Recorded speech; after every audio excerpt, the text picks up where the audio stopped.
这绝对是侦探迷友们不能错过的一部高分推理神剧。某瓣评分9.2，看过它的人都说神作、经典，一定要看。甚至有的人还说它是日本悬疑推理剧的始祖。没看过它就等于没看过日剧。那么这部剧究竟好看在哪里？它又为什么能获得如此至高的评价呢？好了，影片开始。今天给大家带来的是古田任三郎第一季第1集漫画家密室杀人事件。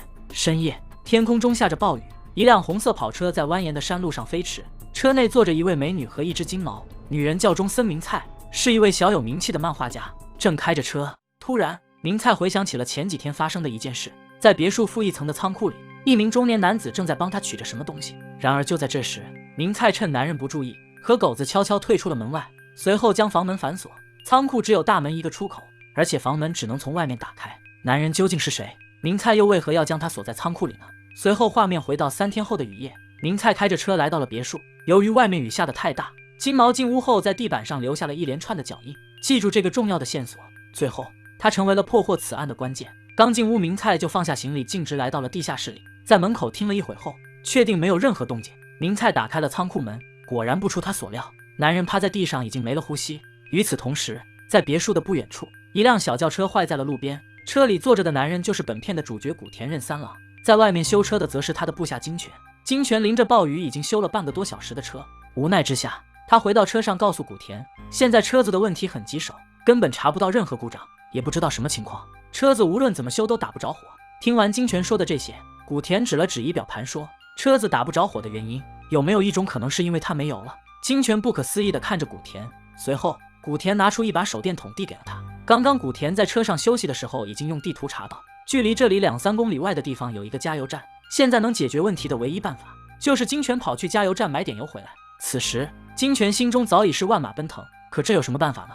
他手拿电筒淋着暴雨出发了。金泉走后没多久，古田就发现前方有一座别墅正亮着灯，于是他留下一张字条贴在车里，随后打着雨伞朝着别墅走去。这边明菜正在打电话报警，声称自己在别墅的仓库里发现了一具男人的尸体，可因为外面下着暴雨，加之这里又是郊区，警方表示就算现在出发也要明天才能赶到，这让明菜感到非常慌张。时间拖得越久对他越不利。正思索着，突然门铃声响了起来，明菜出来一看，发现是一个陌生的帅气大叔，便不打算开门。古田看出了他的担心，于是掏出证件表明了自己的身份。明菜刚刚还在为警察不能及时赶来而慌张，下一秒没想到警察来得这么快，他暗自窃喜打开了房门。可随后他就会因此而后悔，因为此人不是一般的警察，他可是大名鼎鼎的名侦探古田任三郎。你敢相信吗？古田找个地方躲雨都能遇到一起密室谋杀案。刚进门，明菜就声称他在地下仓库里发现了一具男人尸体。古田来到仓库，发现死者额头上有被击打过的痕迹，并且死者的左手还握着一幅漫画稿，右手则拿着一支笔，而旁边的小铁箱上有着少量血迹，看来死者额头上的伤口就是在这里造成的。紧接着古田还发现了一个奇怪的点，那就是案发现场只有一只拖鞋。调查结束，古田根据尸体及案发现场的情况，推断出死者的死亡时间大概是3天左右。明菜表示，在发现尸体之前，仓库的门是紧锁着的，很有可能男人是因为缺氧窒息而死。说完，古田询问明菜，你和死者之间属于什么关系？明菜回答说，就是一般的普通同事关系。死者名叫田野，是一家杂志社的编辑，自己则是杂志社的漫画家。这栋别墅是前不久2人一起合租的，每个月的最后一个星期，我会来这里工作几天，平时都是田野一个人在里面工作和居住。说完，古田怀疑2人有着更亲密的关系，但明菜坚决否认。他说，虽然自己和田野认识了很久，但他们之间真的只局限于工作关系。随后古田注意到明菜的行李还放在门口，看来明菜进屋后行李都还没来得及拿去卧室放好，就直接去了地下仓库。难道明菜事先就知道那里发生了什么吗？明菜迟疑了一会儿，解释说自己回来时喊了半天没人回应，这才跑去地下仓库查看的。因为之前也发生过一次这样的事件，田野一不小心将自己关在仓库里面，还好当时他在别墅工作，这才化解了那次危机，所以这次没人回应，他就直接去了地下仓库寻找。说完，古田继续问道，如果这次田野也是不小心将自己锁在了仓库里面，那么他额头上的伤是怎么回事呢？难道是他自己敲伤的不成？对此明菜也表示非常的好奇。随后古田指着一旁的金毛说，他嘴里的那只拖鞋不正是仓库里丢的另一只吗？看来那只拖鞋是被他叼了出来。调查至此，古田推测3天前凶手应该和田野一起来过别墅。说完，2人一起来到2楼田野的办公室，打开他的背包，在里面发现了大量的香水和化妆品，看来他是一个非常注重外表的男人。接着古田在他的钱包里发现了一些票据，票据的日期都是3天前的。其中一张是加油站的发票，可田野根本没有驾照，还有一张是餐厅的，上面显示他买了一份咖喱饭和一份咖喱面。一个正常人不可能同时吃这2样主食吧？看来3天前的确有人和他在一起。紧接着古田还在包里发现了一样东西，蓝精灵。随身携带这种东西，看来他经常用得到，很有可能3天前和他在一起的那个人就是一名女性。随后古田发现田野的日记本上详细记录着和每位女生约会的时间和地点。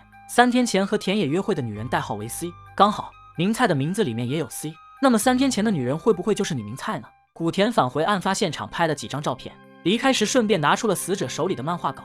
他推测死者应该知道凶手是谁，所以案发现场留下来的东西里面肯定有什么重要线索。古田拿着漫画仔细观察，可漫画稿背面却是空白的，前面也没啥特殊的暗示。那么田野临死之前拿着这张画，究竟是想表达什么意思呢？经询问得知，此画稿是明菜新作品里面的其中一张，案发现场地上还有很多张，为什么田野偏偏选中了这一张呢？古田向明菜了解了一下漫画的剧情内容后，发现没有任何线索，便转向了现场的另一样东西——钢笔。古田想不明白，为什么死者手拿钢笔，却没有在纸上写下任何关于凶手的信息呢？正思索着，突然别墅断电了。两人就这样坐了几分钟后，明菜表示自己很困，便先回房间休息去了。古田则坐在客厅里看起了明菜的漫画。不知过了多久，10多本漫画书已经全部看完了，最后还把古田的眼泪都给看了出来。泪水还没擦干，明菜就拿着蜡烛回到了客厅里。他声称雨太大根本睡不着，刚准备坐下，就听见古田的肚子咕咕直叫。明菜打算给他做点宵夜，但厨房在别墅外面，于是两人撑着伞来到了一旁的厨房。只见明菜娴熟地从冰箱里拿出2枚鸡蛋，说是要给古田做一个自己拿手的蛋花汤。古田在身后默默地看着他，似乎心里已经有了明确答案。随后古田和明菜聊起了他漫画的内容。明菜的漫画都有一个共同点，那就是每一部的大结局都是美好的。看来他向往拥有一个完美的爱情。正聊着，突然门铃响了起来，原来是金泉回来了。他对着古田抱怨道：“你用的是哪一年的破地图？那个加油站几年前就倒闭了。还有留下的纸条为什么最后要画上爱心？我女朋友也会坐那辆车，被他看见误会了怎么办？”说完，金泉将纸条扔进了垃圾桶里，径直朝着屋里走去。看着金泉扔掉的纸条，古田陷入了沉思。原来事情如此简单，凶手是谁的线索就在那张漫画稿上。随后古田对着明菜说出了自己的推理：虽然你一直坚称和田野是同事关系，但其实你们2人正在交往。根据冰箱里的鸡蛋，说明你最近来过别墅，因为1个月之前来的人是不会直接拿出鸡蛋就开始做菜的，正常人都会查看一下鸡蛋是否还能吃。还有田野日记本里的代号 C 小姐就是你，你向往拥有一个完美的爱情，可当你发现田野是一个海王后，你认为他在玩弄和背叛你，所以这是你的复仇计划。然而案发现场田野的手上有纸有笔，可他却没有写下任何东西，这是因为什么呢？古田说，其实田野留下的线索就在漫画稿里，只是没被人发现而已。给自己的启发就是刚刚金泉扔掉的纸条。金泉因为害怕女友发现产生误会，所以将纸条扔进了垃圾桶里。然而第一个发现纸条并知道真相的人就是凶手。此案也是一样，田野害怕留下线索后会被凶手发现而毁掉，所以干脆什么都没留下。因为他知道第一个发现自己尸体的人一定会是凶手，所以他明明可以写下凶手是谁，但是最后却什么都没有写。他就是想表达，凶手就是最先发现我的那个人。讲到此处，明菜询问古田，那么田野额头上的伤口是怎么回事呢？古田表示，这也是他留下的线索之一。他用铁箱自己砸伤自己，把现场伪装成是他杀的假象。这样做的目的是想让警方朝着谋杀案的方向去调查，因为他知道凶手一定会将他的死说成是意外事件。此外还有一个关键性证据，那就是案发现场的拖鞋，现场只有1只，另一只则被金毛给叼了出来。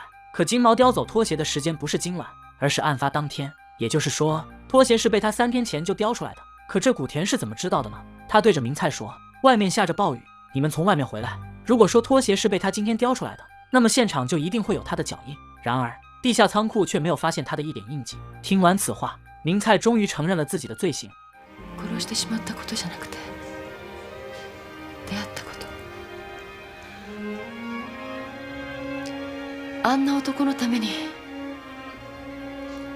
どうして私の人生棒に振らなくちゃいけないのかな。好了，故事到此也就结束了。现实中，中森明菜也曾因为遇人不淑，被人玩弄了感情，最后还差点搭上了自己的人生。还好现在的他过上了幸福的生活。好了，喜欢古田任三郎这部剧的，给小森点个赞哦。咱们下期再见吧，拜拜。